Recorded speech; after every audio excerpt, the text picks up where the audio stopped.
Release ஆயிருக்கு. இந்த ட்ரெய்லர்ல பாத்தீங்கன்னா 1943ல கதை நடக்கிற மாதிரி இருக்கு. படத்தோட கதை கடல்ல ஒரு போட் மூலம் நடக்கிற மாதிரி எடுத்திருக்காங்க. ஒரு டிஃப்ரெண்ட் ஜேர்னல் ட்ரை பண்ணியிருக்காங்க.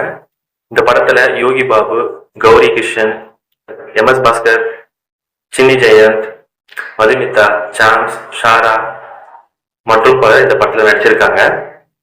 ஒரு காமெடியாவும் ஒரு சீரியஸான விஷயத்த இந்த படத்து மூலம் சொல்ல வராங்க. இந்த படத்தை எழுதி இயக்கியிருக்காரு சிம்பு தேவன். கடவுள் ஒரு பேஸா வச்சு ஒரு கதை எடுத்திருக்காரு. இந்த படம் ஒரு உண்மை சம்பவத்தை தழுவி இந்த படத்தை எடுத்து வச்சிருக்காங்க. ஒரு வருஷத்துக்கு அப்புறம் அவர் படம் தியேட்டருக்கு வருது. இந்த படத்துக்கு மியூசிக் பாத்தீங்கன்னா ஜிப்ரான் போட்டிருக்காரு. படத்துல VFX CG ஒர்க்லாம் எல்லாம் சூப்பரா இருக்கும் போல. சினிமா படத்தை வேற லெவலில் காட்டியிருக்காங்க. இந்த படம் ஆகஸ்ட் 2 தியேட்டர்ல ரிலீஸ் ஆகும் போது எல்லாரும் போய் பார்ப்போம் படம் எப்படி இருக்குன்னு. இந்த வீடியோ உங்களுக்கு பிடிச்சிருந்தா லைக் பண்ணுங்க, கமெண்ட் பண்ணுங்க, மறக்காம சப்ஸ்கிரைப் பண்ணுங்க. பாய் பாய்.